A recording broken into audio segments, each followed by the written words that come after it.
Commander Hyun-woo stood at the edge of the massive council chamber, watching alien delegates argue over territorial rights like children fighting over toys. The Vorthak crystalline beings sparkled under the artificial lights, their voices creating musical tones that somehow managed to sound arrogant. Across from them, the insect-like Nexari clicked and buzzed in their hive language, while the tall, pale Aldorians simply stared with their large eyes, communicating through thoughts alone.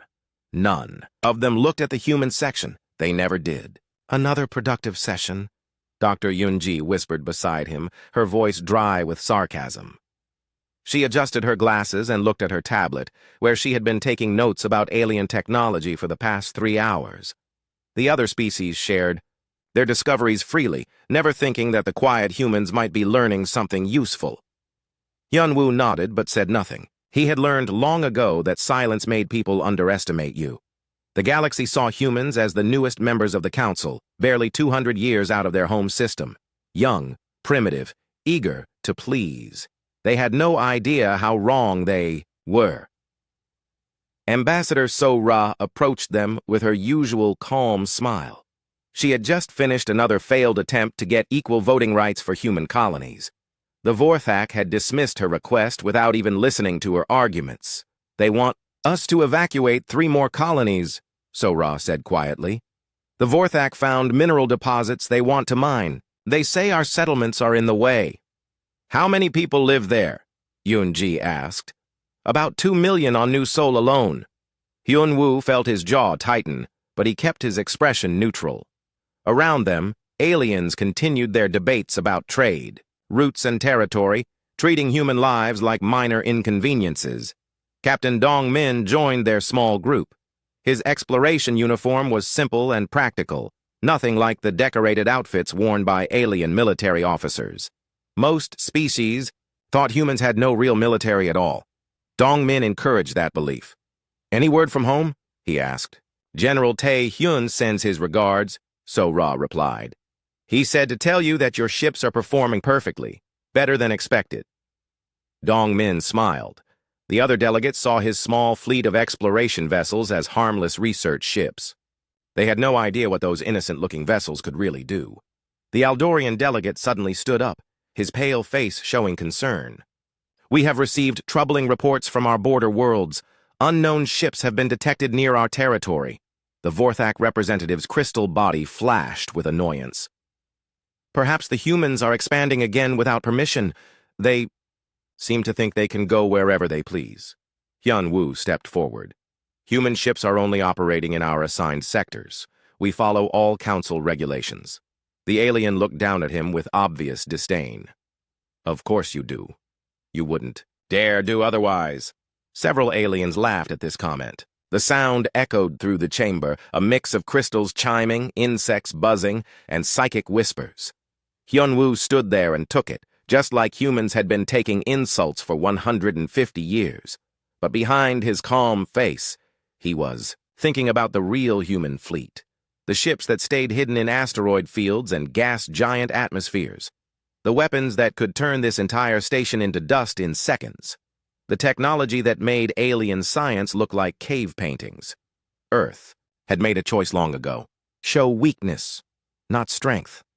Let the galaxy think humanity was harmless. Learn everything about alien technology while sharing nothing important in return. Wait for the right moment to reveal the truth. That moment was coming closer every day. After the session ended, the 4 humans walked together through the station corridors. Aliens moved around them, some ignoring them completely, others giving them looks of mild curiosity. A few younger beings stared openly, as if humans were exotic pets. "The Nexari are planning something," Dong-min said, once they were alone in their quarters. "My sensors picked up massive fleet movements in their space. They're not just exploring anymore." Yunji pulled out a secure communicator. "I've been monitoring their communications. They're talking about assimilation protocols for primitive species. They think humans would make good additions to their collective." So-Ra sat down heavily in her chair. After decades of diplomatic work, she looked tired. "How much longer do we have to pretend to be weak?" Hyun-woo walked to the window, looking out at the alien ships docked around the station. Massive vessels, covered in weapons and armor, designed to intimidate and impress. They had no idea that human ships were already among them, invisible and watching. "The orders from Earth are clear," he said. "We maintain the illusion until they force our hand. When they finally push too far, we respond with everything we have." "And if they never push that far?" Yunji asked. Hyunwoo smiled grimly. "They will. Bullies always push too far. It's their nature." 2 days later, the news arrived. The Vorthak had attacked a human research station without warning. 50 scientists, including children from families working there, had been killed. The aliens called it a mining accident and offered to pay for the damage to equipment. They didn't mention the dead humans at all. Hyunwoo read the report twice, his hands steady despite the rage building inside him. Yunji stood nearby, her face pale but determined. So-Ra was already composing a formal protest, though they all knew it would be ignored. "Contact Earth," Hyunwoo said quietly. "Tell them it's starting." Captain Dong-min nodded and began entering codes into his communicator. Across the galaxy, hidden human facilities would receive the message. Project Restraint was coming to an end. The aliens had no idea what they had just awakened. In the council chamber the next day, Hyunwoo stood before the assembled delegates. The Vorthak representative looked bored, already knowing that humans would complain and be ignored as usual. "For 150 years, Hyunwoo began, his voice carrying clearly through the chamber, "humanity has chosen patience over action. We have shown you courtesy, not because we are weak, but because we hoped for something better." The Aldorian delegate tilted his head, curious about this unusual speech. The Nexari buzzed quietly among themselves.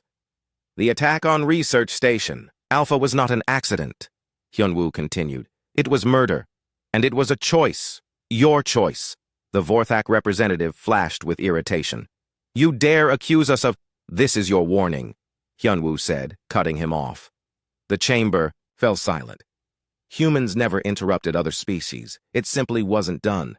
"Leave our people alone. Respect our territories. Stop treating human lives as worthless." He paused, looking each alien delegate in the eye. "Or learn why we chose to hold back for so long." The aliens stared at him in shock. Then slowly they began to laugh. The laughter died quickly when 3 more human colonies went dark within a week. General Tai Hyun sat in his command center deep beneath the Rocky Mountains, watching reports stream in from across human space. His weathered face showed no emotion, but his staff could feel the tension in the room. Behind him, massive screens displayed the positions of every human ship in the galaxy. The real positions, not the ones the aliens thought they knew.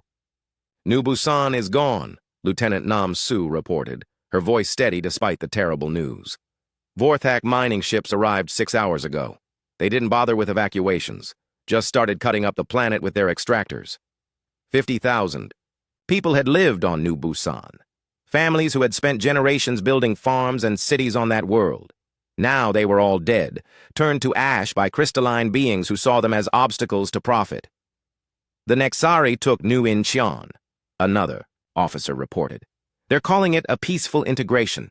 Survivors are being processed for collective assimilation." Tae-hyun finally spoke, his voice quiet but carrying absolute authority. "And the 3rd colony? New Daegu. Aldorian forces claim the colonists were mentally unstable and needed treatment. They're being held in what they call therapy centers." Scientist Ye Jin looked up from her workstation. "General, I'm receiving activation codes from Ambassador So-Rai. The Council has officially rejected our formal protests. They're calling the colony losses acceptable territorial adjustments." The general nodded slowly. He had expected this. The aliens had grown comfortable with their power, comfortable with treating humans like insects. They genuinely believed that humanity would accept any abuse rather than fight back. They were about to learn otherwise. "Signal Captain Dong-min," Tae-hyun ordered. "Authorization code Omega-7. Tell him it's time to show them what our exploration ships can really do." Across the galaxy, Captain Dong-min received the message aboard his vessel. To alien observers, it looked like a simple research ship, all smooth curves and peaceful design. The crew wore civilian clothes and carried scientific equipment, but as Dong-min entered his authorization codes, the ship began to change. Panels slid away to reveal weapon ports. The hull reconfigured itself, becoming sleeker and more aggressive. Hidden engines came online, multiplying the ship's power by 10. In minutes, the peaceful explorer had become something else entirely. "All ships, this is Fleet Command," Dong Min spoke into his communicator. "Drop the masks. Let them see what we really are." Throughout human space, the same transformation was happening. Hundreds of ships that aliens had dismissed as harmless were revealing their true nature. Mining vessels became carriers. Transport ships became destroyers. Even the tiny courier boats carried enough firepower to level a city.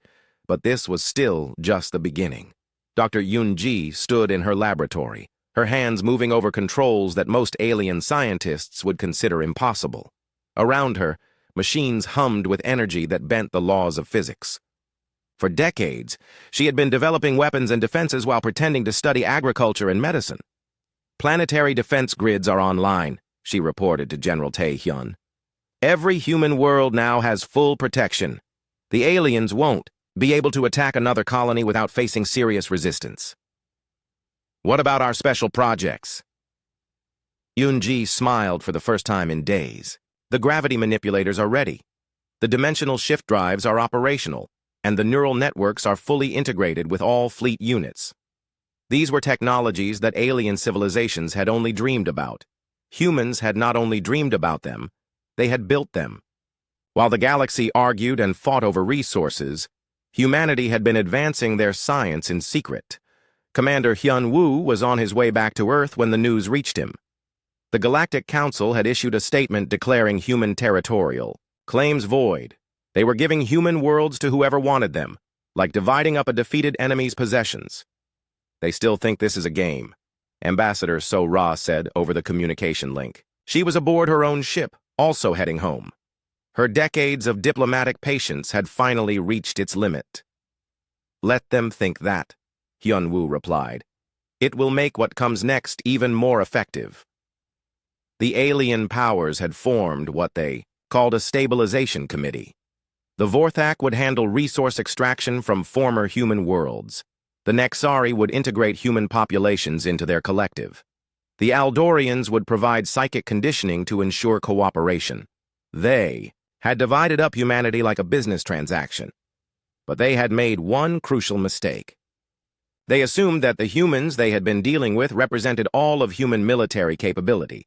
They thought the small exploration fleets and modest defense forces were everything Earth had to offer. Lieutenant Nam-soo was the first to show them otherwise. Her ship dropped out of faster-than-light travel directly above the Vorthak homeworld. Alien sensors immediately detected her arrival, and within minutes, she was surrounded by 20 massive Vorthak battlecruisers. Each one was 10 times the size of her small vessel. "Unknown human ship," came the crystalline voice over communications. "You are in violation of territorial sovereignty. Surrender immediately or be destroyed." Namsu smiled and activated systems that the Vorthak had never seen before. Her ship suddenly existed in multiple dimensions at once, becoming impossible to target with conventional weapons. She began moving through the alien fleet like a ghost, studying their designs and capabilities. "Interesting technology," she broadcast, back to them. "Very primitive, but interesting." The Vorthak opened fire with everything they had. Energy beams and projectile weapons filled the space where her ship had been, but they might as well have been shooting at shadows. Nam-soo's vessel danced between the attacks, moving in ways that violated several laws of physics. Then she fired back. The single shot from her ship didn't destroy the Vorthak cruiser. Instead, it simply turned off every system on the massive vessel. Lights went dark, engines stopped, weapons powered down. The great warship became a floating piece of metal, helpless and dead. One shot, one ship disabled. "This is Lieutenant Nam-soo of the Earth Defense Force," she announced to the remaining alien vessels. "Consider this a demonstration. We have been holding back for 150 years. We're not holding back anymore." The same scene was being repeated across the galaxy. Small human ships were appearing near alien military bases and important worlds. They weren't attacking or conquering. They were simply showing that they could. The message was clear. If you can do this to our strongest warships, what else can you do? General Tae-hyun watched the reports come in with grim satisfaction. Phase 1 was complete. The aliens now knew that humans had been lying about their capabilities, but they still had no idea how deep the deception went. Ye Jin, he called to the scientist, activate the sleeper networks. Across the galaxy, on every world where humans had ever visited, hidden systems came online. Devices that had been disguised as communication relays or weather sensors revealed their true purpose. Humanity had been preparing for this war since the day they joined the Galactic Council. Every alien world now had human technology buried deep in its infrastructure. Watching, listening, ready to act. The aliens were beginning to understand that they had made a terrible mistake, but they still didn't grasp the full scope of what was coming. They were about to learn that when you push a peaceful people too far, the result isn't just war, it's judgment. The emergency session of the Galactic Council was unlike anything in the organization's 1,000-year history. Alien delegates rushed into the chamber, their various forms of communication creating a chaos of sounds and psychic whispers. Fear was universal, regardless of species. Commander Hyun Woo entered the chamber differently this time. Gone was the humble posture and careful deference. He walked with the confidence of someone who held all the advantages, flanked by officers, whose uniforms now displayed rank insignia that made alien military leaders uncomfortable. The Vorthak High Crystalline spoke first, its harmonic voice cracking with stress. The human demonstration was an act of war. Their ships violated our sovereign space and attacked our vessels. Your ships were disabled, not destroyed, Hyun-woo replied calmly. If we had wanted to attack you, there would be nothing left to complain about.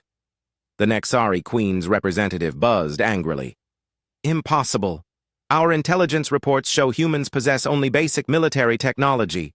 Your exploration vessels are barely armed. Dr. Yun-ji stood up from the human section, her tablet displaying technical readouts. Your intelligence reports show exactly what we wanted you to see. For 150 years, humanity has been conducting the most successful deception in galactic history. She activated a holographic projector that filled the center of the chamber with images. The aliens fell silent as they saw the truth for the first time. Human ships emerged from asteroid fields where they had been hidden for decades. Massive vessels that dwarfed anything in the alien fleets, their designs sleek and predatory. But more shocking than their size was their number. Thousands of ships. Tens of thousands. A fleet that could overwhelm the combined military forces of all three major powers. This is impossible, the Aldorian delegate whispered, his large eyes wide with shock. Our psychic scans have monitored human space for generations. We would have detected such a fleet. Captain Dong-min smiled grimly. Your psychic scans detected exactly what we wanted them to detect. Humans have natural resistance to mental intrusion. We've been using that resistance to feed you false information since the day we made contact. The holographic display shifted to show human colonies that aliens thought they knew.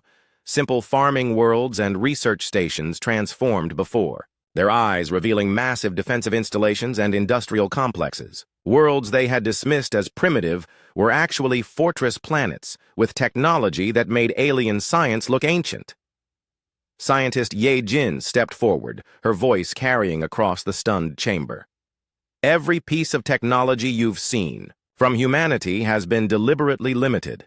Our real science is centuries ahead of galactic standard. While you argued over territory and resources, we were developing capabilities you thought were impossible.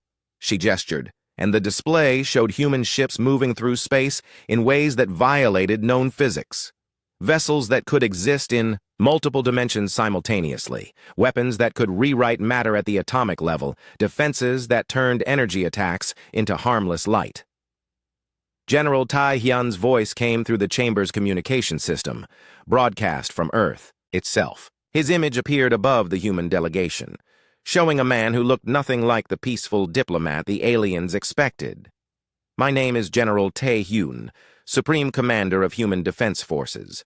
For the past 150 years, I have been preparing for this moment. Every diplomatic contact, every cultural exchange, every treaty negotiation has been part of our intelligence-gathering operation. The alien delegates began to understand the scope of their mistake. Every time they had patronized human representatives, those representatives had been studying alien military tactics. Every time they had dismissed human technology, humans had been analyzing alien weaknesses. "You see us as young and primitive," Tae-hyun continued, "because that is what we chose to show you. In reality, humanity achieved faster-than-light travel, 300 years before we made contact with the galaxy. We could have revealed ourselves as a major power from the beginning." "Then why didn't you?"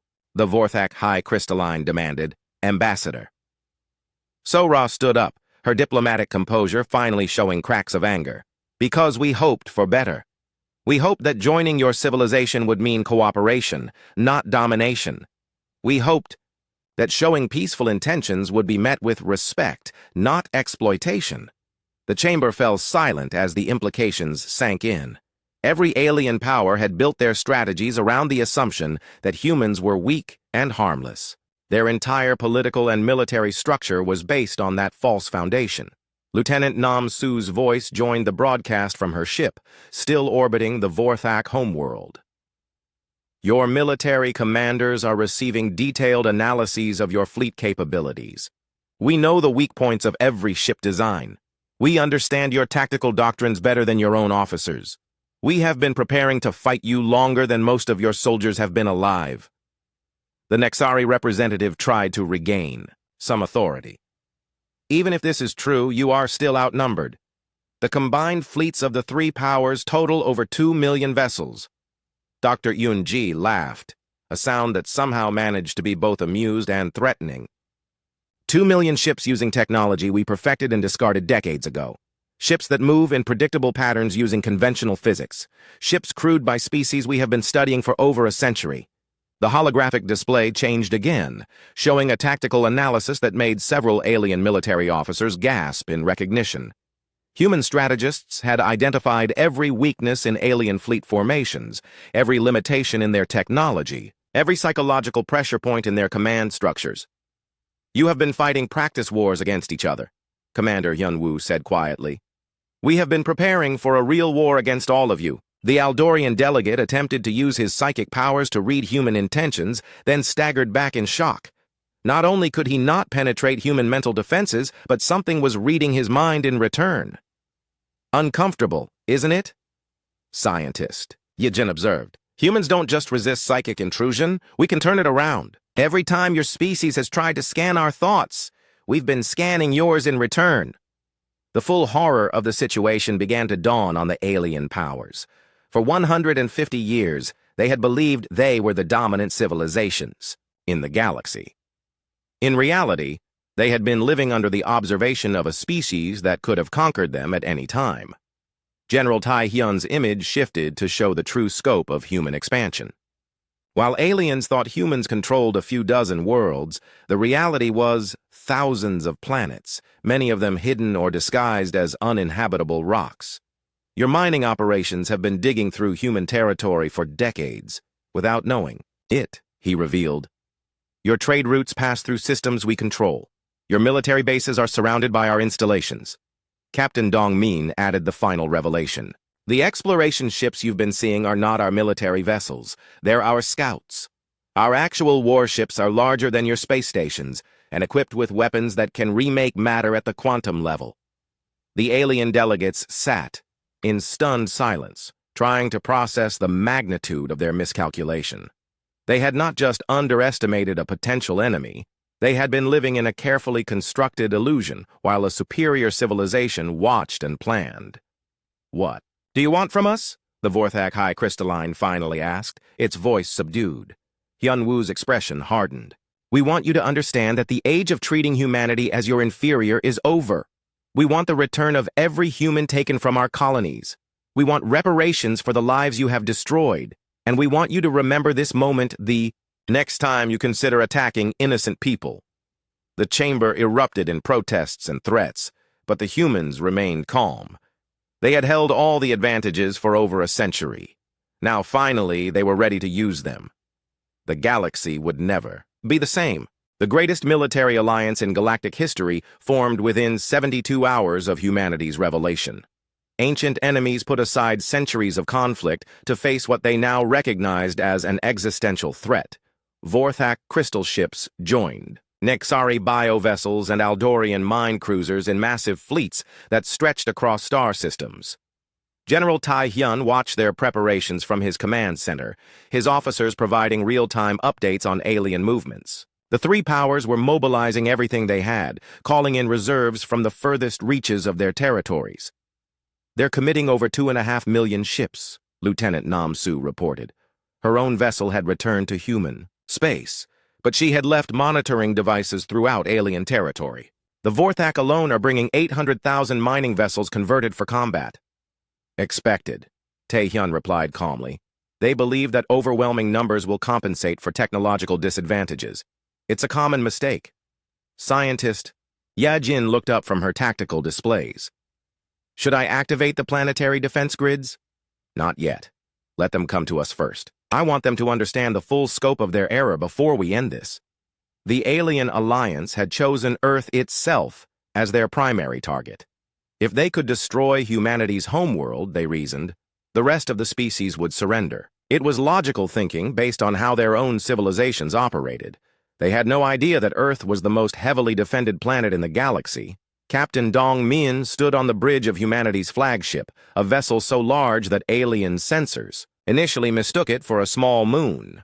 Around him, the real human fleet was finally revealing itself in full. Ships that had been hiding in parallel dimensions phased back into normal space. Weapons platforms disguised as asteroids powered up. Their systems, defense networks that had been built into the fabric of space-time itself, came online. "Sir," his communications officer reported, "the alien fleet is approaching the Sol system. ETA 6 hours. Signal all units," Dong Min ordered. "Prepare for Operation Full Truth. It's time to show them what human warfare actually looks like." Dr. Yoonji was aboard one of the research vessels, her ship carrying technologies that most civilizations would consider magic. Around her, equipment hummed with energy that could rewrite the laws of physics in localized areas. She had spent her entire career developing these systems while pretending to study harmless science. "Quantum field generators are online," she reported to the fleet. "Reality distortion fields are ready. Dimensional anchors are in position." The alien armada dropped out of faster-than-light travel at the edge of the Sol system, their ships spreading out in formations that had dominated galactic warfare for millennia. The Vorthak crystalline dreadnoughts led the assault, their surfaces reflecting starlight like deadly jewels. Behind them came the organic curves of Nexari bioships, grown rather than built, their hulls pulsing with hive-mind energy. The Aldorian vessels brought up the rear, their sleek forms designed to amplify psychic attacks. It was the largest military force ever assembled in the galaxy. Commander Hyun Woo's voice reached them from Earth's orbital command center. "Alien forces, you are entering human space without permission. This is your final opportunity to withdraw." The response came from the Vorthak High Admiral, its crystalline voice resonating with confidence. "Humanity's deception ends here. Your homeworld will be reduced to component atoms. Your species will learn the price of challenging your betters." "Very well," Hyun-woo replied. "You chose this outcome. Remember that. The first alien attack wave consisted of 50,000 ships, more than enough to overwhelm any known planetary defense system. They accelerated toward Earth, weapons charging, victory seeming certain. Then the real human fleet revealed itself. What the aliens had thought was empty space suddenly filled with ships that materialized from dimensional hiding places. Vessels that had been cloaked beyond any detection method known to galactic science dropped their camouflage. Weapons platforms that existed partially outside normal space-time opened fire with energies that rewrote matter at the quantum level. Alien attack waves simply ceased to exist, not destroyed, not defeated, erased from reality as if they had never been built. Lieutenant Nam-Su was piloting one of the smaller human vessels, but even her ship carried enough firepower to level continents. She watched alien formations break apart in confusion as their targeting systems failed to lock onto human ships that existed in multiple dimensions simultaneously. "This is barely a warm-up," she reported to Fleet Command. "Should we show them the real weapons?" "Not yet," came General Tae-hyun's reply. "Let them commit their reserves first." The Alien Alliance was learning that every assumption they had made about warfare was wrong. Human ships moved through space like living things, adapting their tactics in real time. When Vorthak crystal weapons hit human shields, the energy was absorbed and redirected back at the attackers with twice the power. Nexari bioweapons found that human vessels could become immune to biological attacks within seconds of exposure.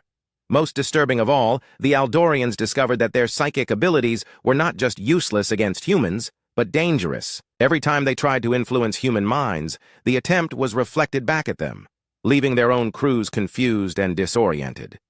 Captain Dong Min coordinated the human response from his massive flagship. Around him, tactical displays showed the battle from perspectives that alien science couldn't comprehend. His ships were fighting in 4 dimensions simultaneously, using weapons that operated outside conventional physics. "Sir," his tactical officer reported, "the aliens are beginning a full retreat. Should we pursue?" "No," Dong Min replied. "Let them regroup. They need to understand that this wasn't even our full strength."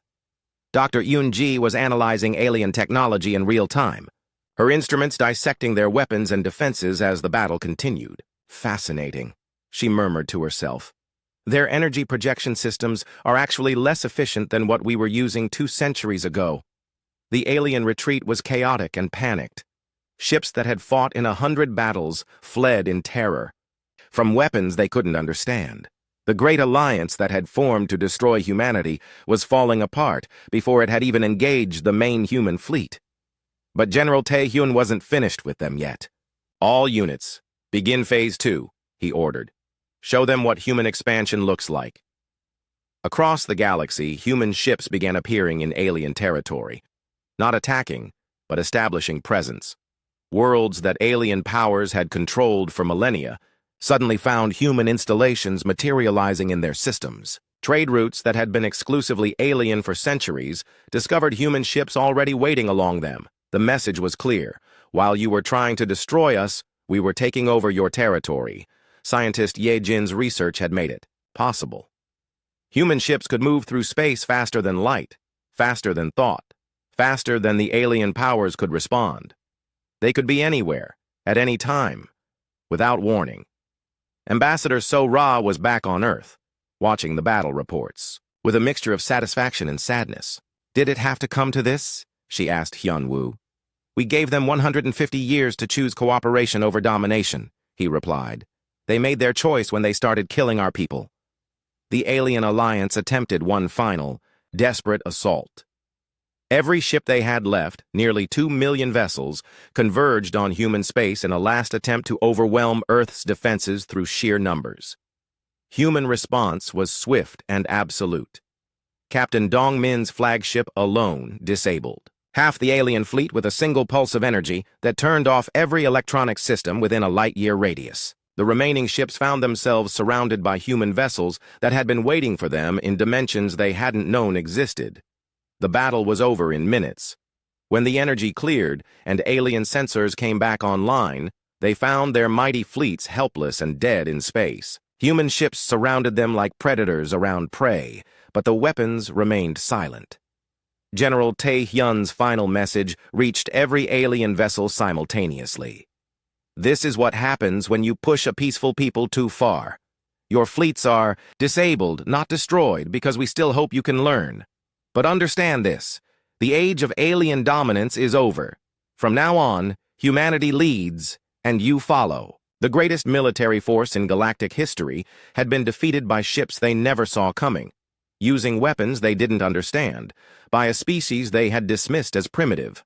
The galaxy would never underestimate humanity again. 5 years after the day that aliens learned to fear humanity, the galaxy was a very different place. Admiral Ju Won stood on the observation deck of the massive orbital station that now served as the Galactic Command Center, watching alien ships arrive for their monthly status reports. The once proud fleets now traveled in small groups, their weapons systems sealed by human monitoring devices. The Vorthak Mining Consortium is requesting permission to expand operations in Sector 7, reported Counselor Min Ho, humanity's new chief administrator for galactic affairs. Unlike the patient ambassador So-Ra, Min Ho had no interest in lengthy negotiations or diplomatic courtesy. "Denied," Ju-won replied without looking at the request, They still haven't finished paying reparations for the colonies they destroyed, Min. Ho made a note on his tablet. They claim their economy can't support the payment schedule we established. Then they should have thought of that before they started killing humans, Ju-Wan said coldly. Reduced mining quotas should help them. Focus on what's important. Through the massive windows, he could see human ships moving through space with casual authority that still amazed alien observers. Earth's vessels no longer bothered hiding their capabilities. Sleek destroyers that could phase between dimensions. Patrolled trade routes. Massive carriers held enough firepower to sterilize star systems. Construction ships built new human colonies at a rate that made alien expansion look glacial. Commander Hyun Woo, now bearing the title of Supreme Coordinator, entered the observation deck carrying reports from across human space. In 5 years, humanity had expanded their territory by over 3,000%, claiming systems that alien powers had never even explored. The Nexari Collective is having integration problems again, he informed the Admiral. Their hive mind structure can't adapt to individual decision-making. We're seeing productivity drops across all their sectors. Maybe we should help them learn, Ju-Wan replied with a slight smile. Send Dr. Yunji's team to install some educational programs in their neural networks. Dr. Yunji had become humanity's leading expert on alien psychology and biology. Her research centers were scattered across former alien worlds, studying species that had once considered themselves superior to human science. The results were often uncomfortable for the subjects of her studies. The Aldorians are struggling with their psychic abilities, Hyun Woo continued. Our neural dampening fields are interfering with their natural communication. Several of their colonies have reported complete social breakdown. Unfortunate side effect of security measures, Ju-Wan said without sympathy. They can adapt or relocate to areas outside,